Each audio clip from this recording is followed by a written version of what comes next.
السلام عليكم ورحمة الله وبركاته. الحمد لله الذي أرسل رسوله ليظهر على الدين كله ولو كره الكافرون، والصلاة والسلام على سيدنا محمد أصحاب العقول وعلى آله وصحبه ذوي الغفور. أما بعد، فقال الله تعالى في القرآن الكريم: أعوذ بالله من الشيطان الرجيم، بسم الله الرحمن الرحيم. ومن الناس والدواب والأنعام مختلف ألوانه كذلك إنما يخشى الله من عباده العلماء.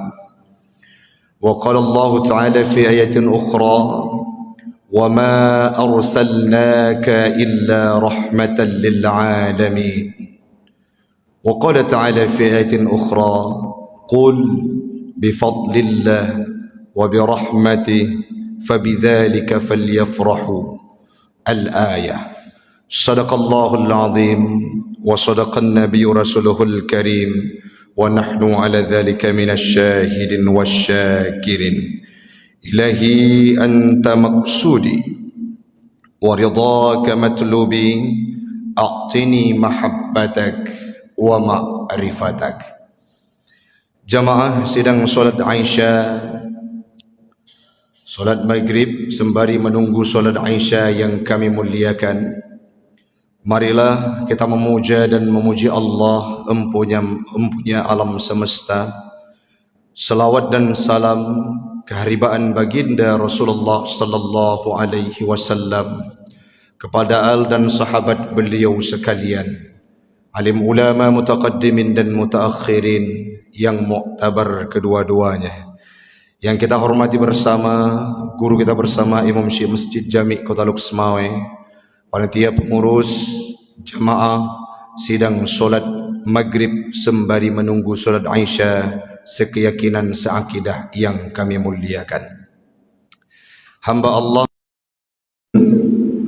marilah di awal perjumpaan kini ini kita awali dengan seutas ucapan surah Al-Fatihah kepada almarhum seorang ulama karismatik Aceh atas nama Abu Tumin bin Tengku Mahmud Shah, ila hadratin Nabi Mustafa Rasulullah sallallahu alaihi wasallam wa ila ruhi Abu Tumin bin Tengku Mahmud Shah أجمعين. الفاتحة ورحمة الله. أعوذ بالله من الشيطان الرجيم، بسم الله الرحمن الرحيم. الحمد لله رب العالمين، الرحمن الرحيم، مالك يوم الدين. إياك نعبد وإياك نستعين، اهدنا الصراط المستقيم، صراط الذين أنعمت عليهم غير المغضوب عليهم ولا الضالين. آمين يا رب العالمين. Kita pastikan setiap hari kita akan berdoa kepada seorang ulama yang sudah memberikan kontribusi dan dedikasi terbaiknya terhadap kehidupan umat di Aceh. Beliaulah satu-satunya murid terakhir dari Abuya Muda Wali, dan ini merupakan berita yang sangat menyedihkan, memilukan.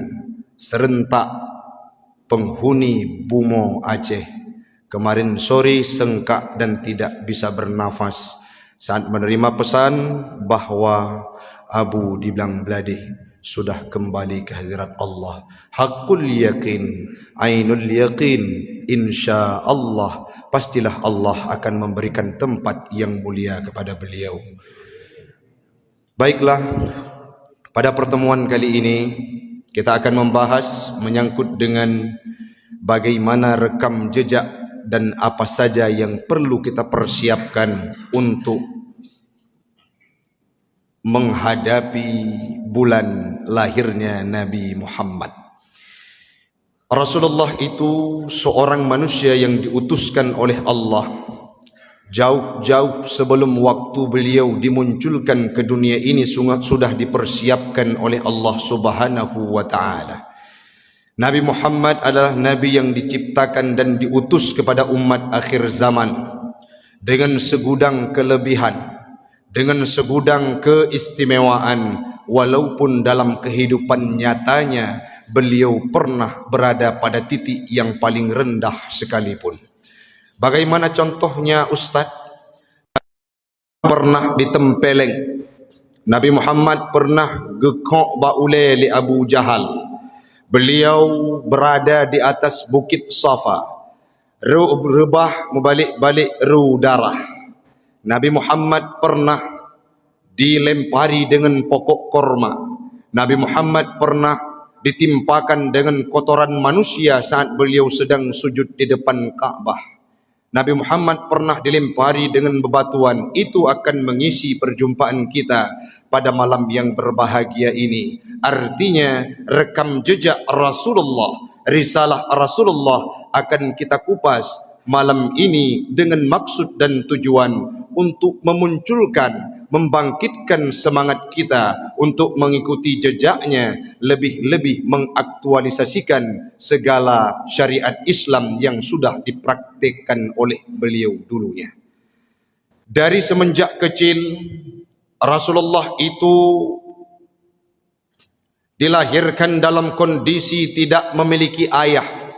Bukan tidak ada sebab dan tidak ada alasan.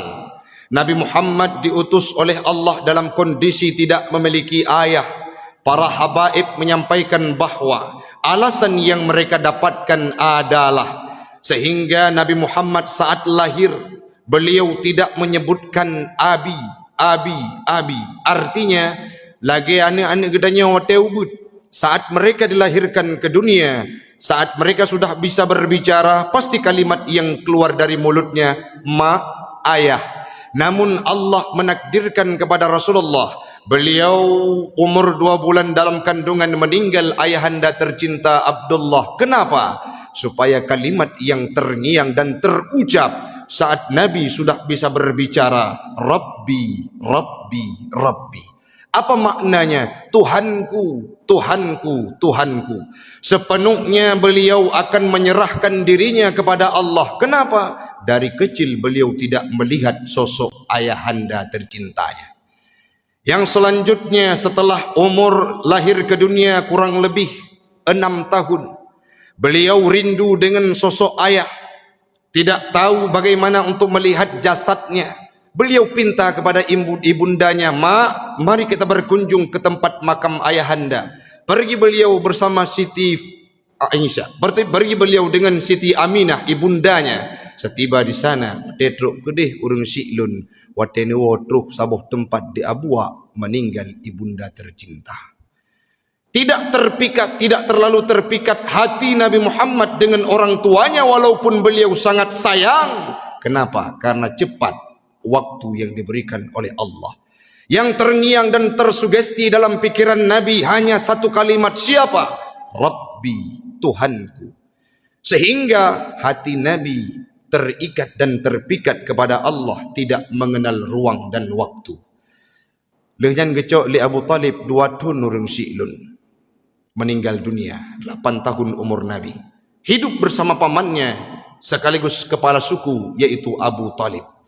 Dalam perjalanan Nabi Muhammad tidak semewah yang dibayangkan dan kita fikirkan sekarang ini. Kenapa? Sudah minim pemahaman kita terhadap bagaimana pahit pekik retirnya perjuangan Nabi dalam membawa ajaran Islam.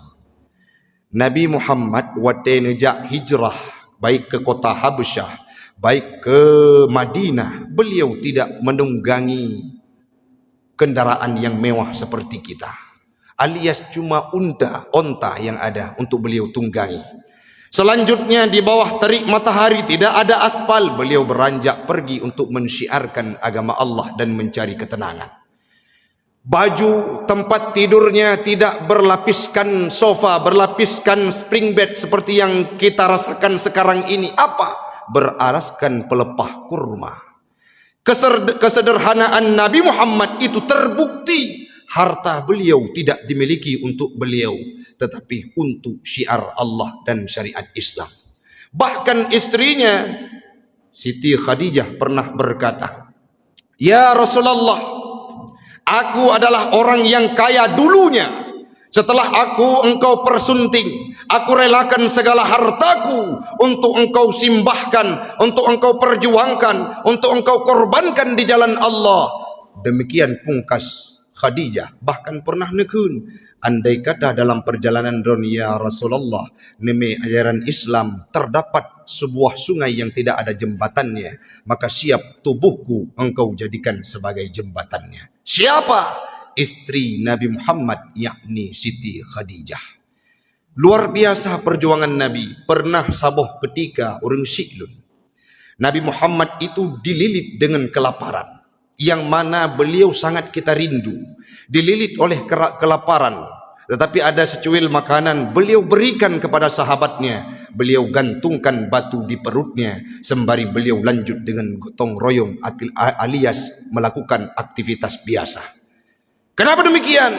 Umatnya lebih diprioritaskan walaupun dirinya bisa dikorbankan. Kehidupan Nabi Muhammad, kalau kita ingin mempelajarinya, akan muncul rasa mahabbah terhadap perjuangan Islam. Kenapa? Sangat banyak cobaan yang diberikan oleh Allah sehingga beliau menempati tempat yang paling istimewa. Apa itu? Khatimun Nabiyyin, sekaligus mendapatkan posisi ulul azmi. Mukjizat semua hampir dominan mukjizat yang dimiliki oleh nabi yang lain dimiliki oleh Nabi Muhammad.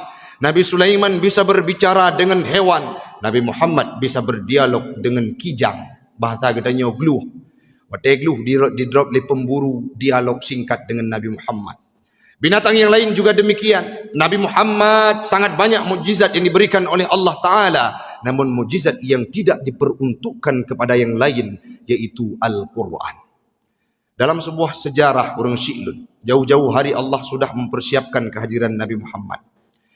Ingat lun dalam sabuh penjelasan surah dalam Al-Quran, Alam nashrah laka sadrak, Allah berkata, "Wahai Muhammad," sebuah ayat yang kusampaikan bahwa dulunya aku pernah berkata kepada Nabi Musa, "Ya Musa," disampaikan kepada Nabi Muhammad oleh Allah Ta'ala, "Wahai Muhammad, dulu Musa sangat ingin berjumpa dengan Fir'aun. Beliau berdoa kepadaku, Rabbi syrah li sadri, wahai Tuhan yang maha agung, lapangkan dadaku." Kata Musa. Kenapa Musa? Aku tidak sanggup, hampir tidak sanggup mendengar kalimat-kalimat sumpah serapah yang diucapkan oleh Fir'aun. Contoh orang Syi'lun. Menya Fir'aun jamun, watai merupak ngenurung yang napah bak pandangan mataji, ataupun menyebah katanya benci ruman. Nyai kenaju, cipu pisah tiat ule dengan tubuh. Itu kalimat yang dikeluarkan oleh Fir'aun sehingga Nabi Musa tidak sanggup, hampir tidak sanggup beliau mendengarkannya karena kalimat-kalimat yang tidak manusiawi.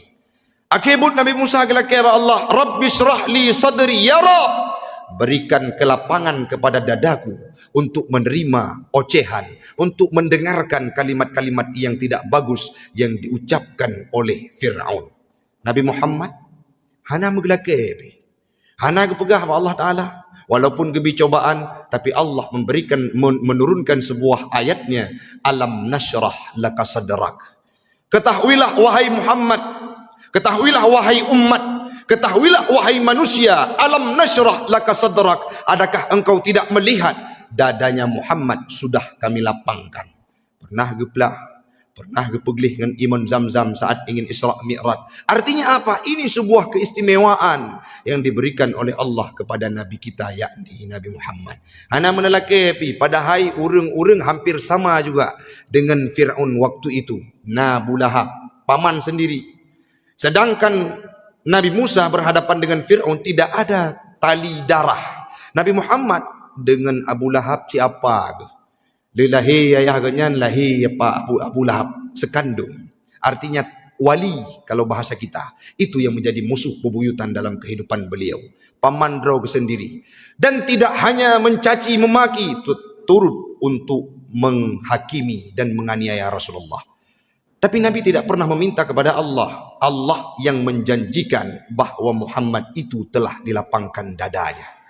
Yang selanjutnya, kehadiran nabi-nabi yang lain belum pernah diucapkan, tapi Nabi Muhammad 30 generasi sebelum beliau lahir sudah diagungkan, sudah didengungkan. Siapa? Oleh Nabi Allah Ismail dan Ibrahim. Nabi Ibrahim pernah berkata saat beliau ingin merevisi mendirikan Ka'bah. Setiba di sana, watai kena pedang Ka'bah, gekun kepada Allah Ta'ala. Ya Rabb, wab'as fihim rasulah. Bangkitkan Rasul di dekat Ka'bah ini. Kalau kita survei urung Syi'lun, hana masih ada Rasul yang lahir dengan Ka'bah kecuali Nabi Muhammad. Naga Ustaz, Nabi Ismail itu lahir di tempat yang lain, dihijrahkan oleh Nabi Allah Ibrahim, berada di dekat Ka'bah, sehingga beliau saat wate getom-tom tanok terpancarlah imun Zamzam. Yang lahir tongan Ka'bah hanya sidro, yaitu Nabi Muhammad. Kenapa? Itu doa Nabi Allah Ibrahim dulu 30 generasi sebelumnya. Ada lagi saat Nabi Isa alaihi salam sudah hampir lengkap ciri-ciri yang disebutkan oleh dalam kitab sebelumnya, yaitu kitab Taurat, digambarkan oleh para ahli pada waktu itu seolah-olah Nabi Musa merupakan nabi terakhir yang dijanjikan dalam kitab yang sebelumnya. Apa yang beliau sampaikan? Bukan aku yang menjadi nabi terakhir, mim ba'dismuhu Ahmad, akan datang seorang nabi setelahku yang bernama Ahmad atau Nabi Muhammad.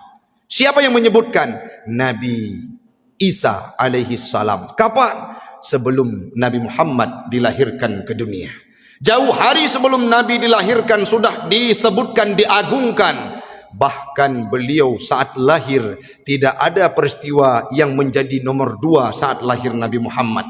Padamnya api yang disembah oleh kafir Majusi, yang mana belum pernah tercatat dalam catatan sejarah, tapi pada subuh waktu lahirnya Nabi Muhammad padam. Saat itu pula wangi semerbak. Saat itu pula hancurnya patung berhala yang disembah oleh orang-orang yang berada di kota Mekah. Artinya kelebihan yang diberikan oleh Allah Ta'ala kepada Nabi sangat luar biasa. Namun yang menjadi hati kita haru dan harus mengikuti jejaknya, beliau sudah tahu dirinya sebagai Nabi, Khatimun Nabiin, punya keistimewaan, punya kelebihan. Tapi sederhananya tidak ada 2 dalam kehidupan.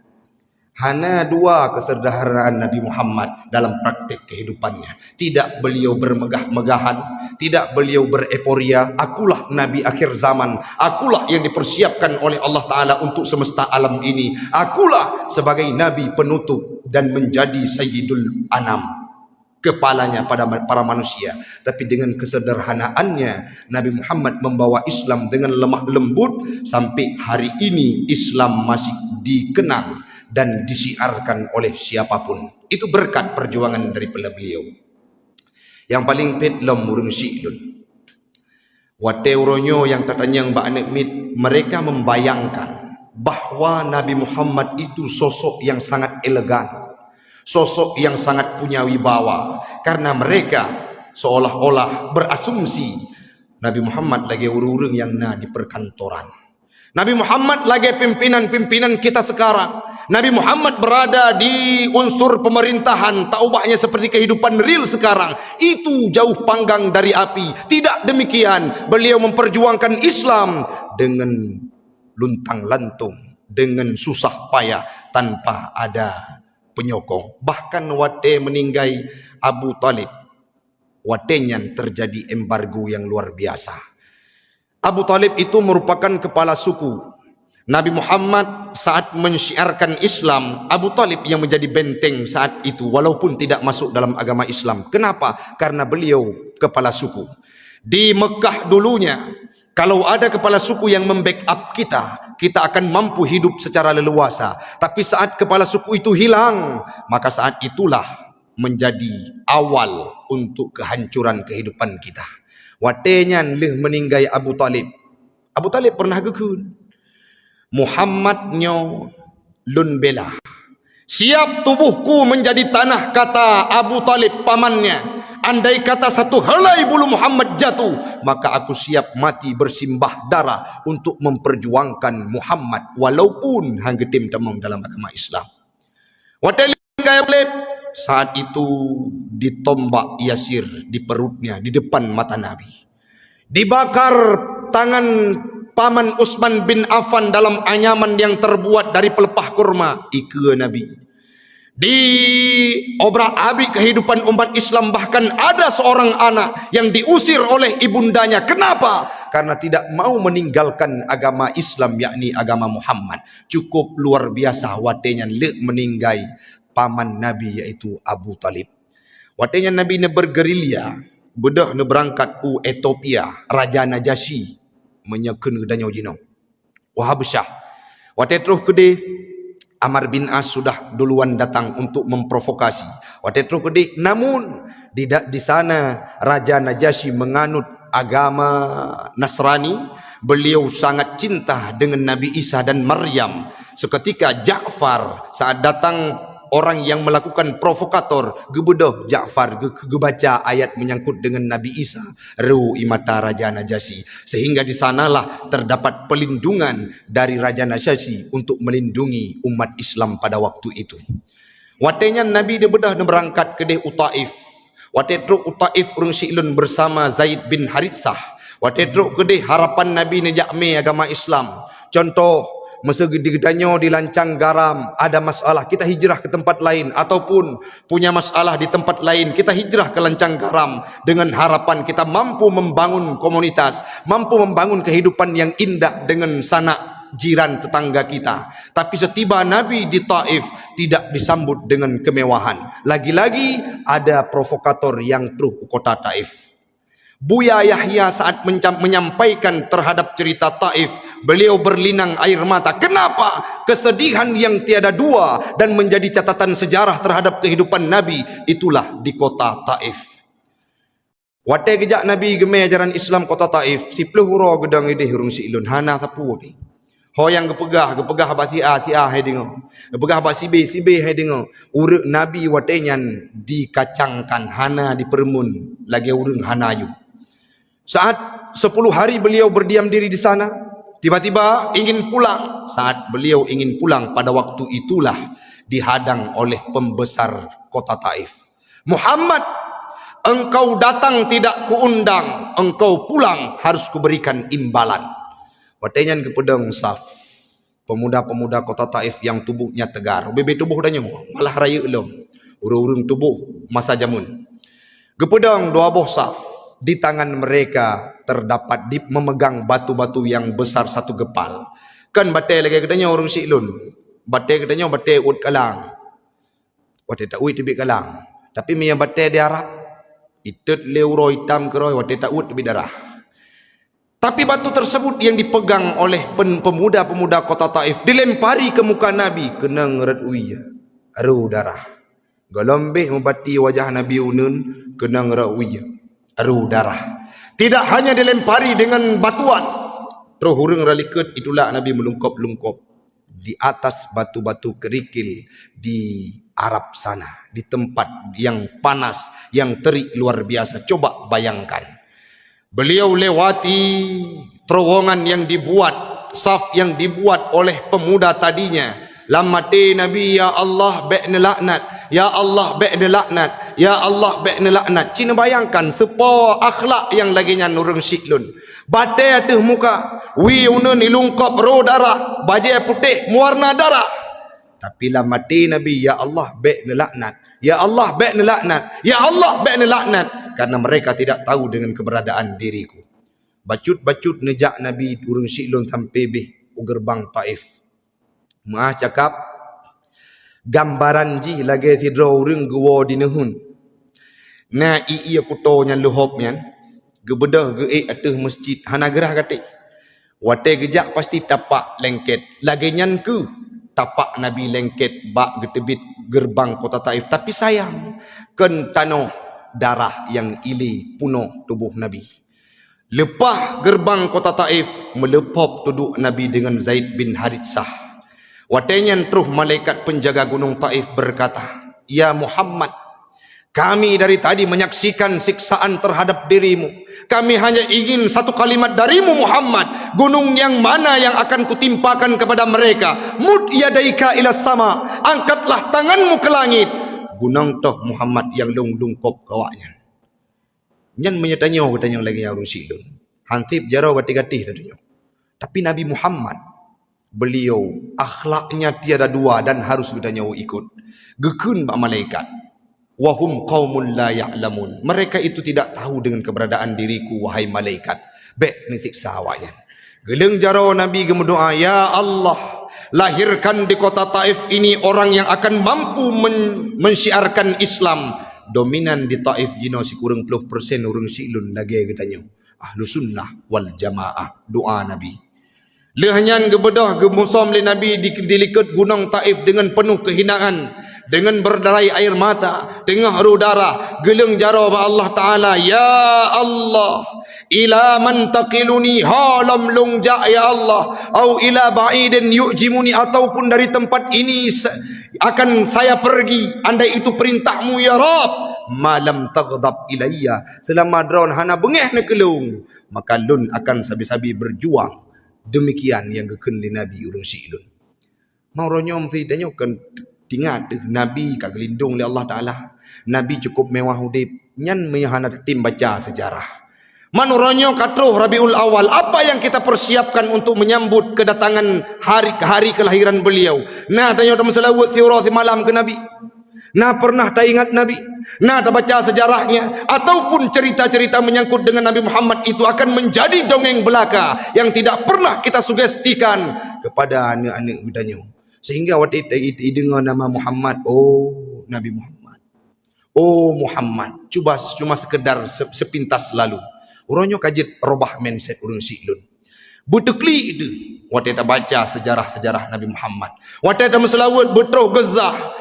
Bahkan Umar bin Khattab adalah orang yang tidak siap menerima Nabi Muhammad itu wafat. So yang pedame watenyan Umar bin Khattab kalage urang pungo urang silong pakon handepah geterima Nabi Muhammad meninggal dunia, karena Nabi Muhammad itu mampu membawa peradaban yang sangat lembut terhadap akhlak manusia. Umar bin Khattab luluh lantah dengan Islam yang disuarakan oleh Muhammad.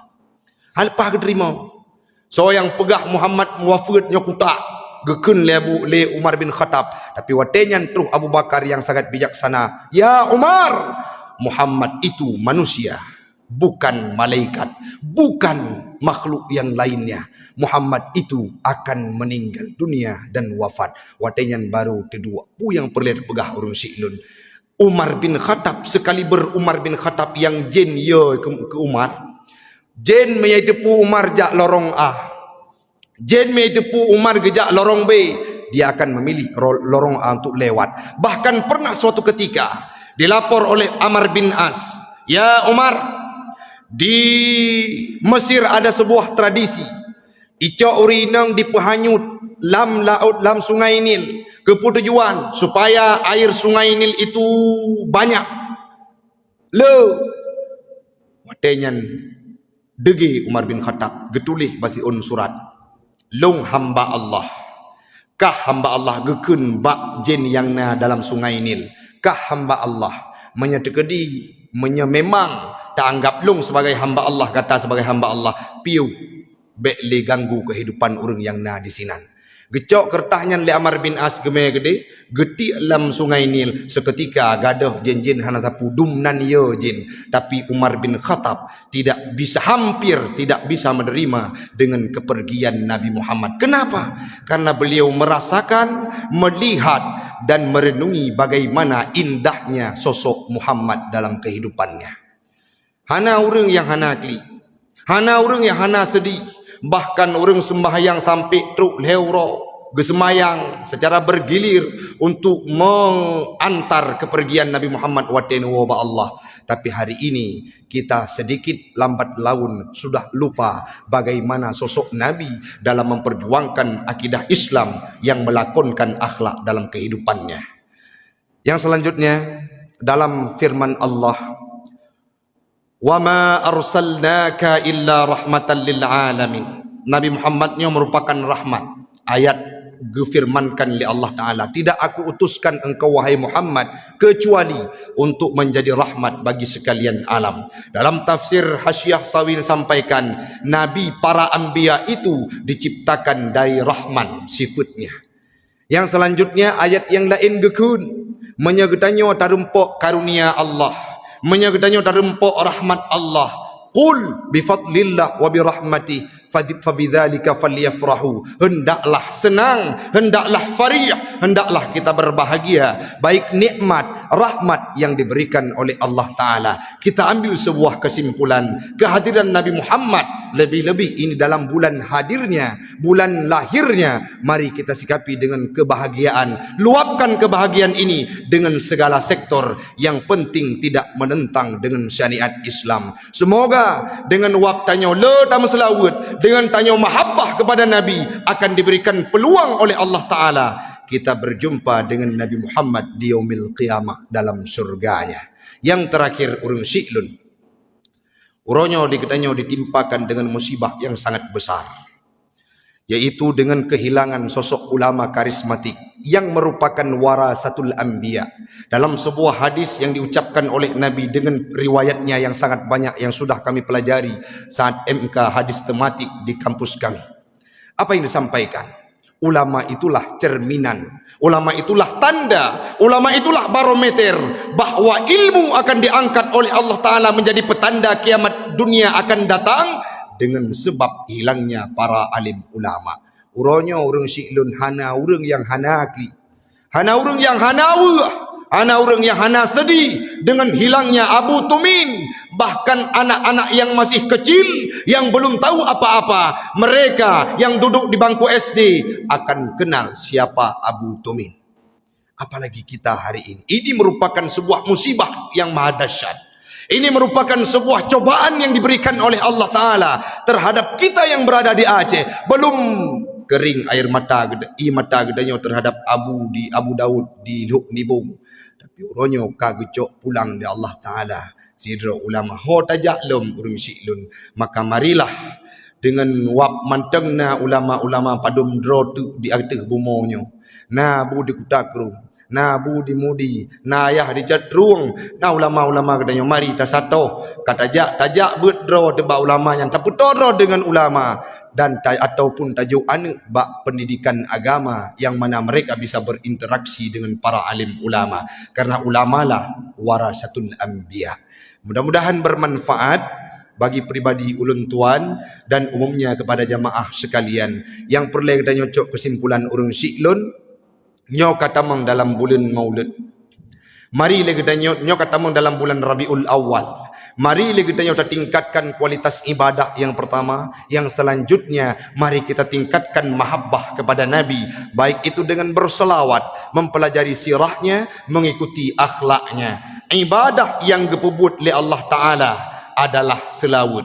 Gekun ledro dalam firman-Nya, innallaha wa malaikatahu yusalluna 'alan nabi. Allah dengan malaikat gemeselawat kepada Nabi Muhammad sallallahu alaihi wasallam. Maka kita sebagai hambanya, sebagai umatnya Nabi Muhammad sudah patut dan layak untuk mengucapkan selawat setiap harinya, yang mana selawat itu pula lah akan kembali pahala kedrawatkan ke Nabi. Nabi hana perleli dari gedanyo kasih ba'drau dan insyaallah kagak jamin surga oleh Allah Ta'ala. Namun kita untuk mencari cintanya, insyaallah kita akan bersama orang yang kita cintai kelak. Mudah-mudahan gedanyo Bandung bu'e dan tak usaha untuk tak ikut sejarah, sirah nabawiyah, akhlaknya, pribadinya, karakternya akan mampu kita lakonkan dalam kehidupan sehari-hari. Baik long drone getanyo Bandung akan merumpuk dengan Nabi. Amin. amin ya rabbal alamin. Hadanallahu wa iyyakum ajma'in. Assalamualaikum warahmatullahi wabarakatuh.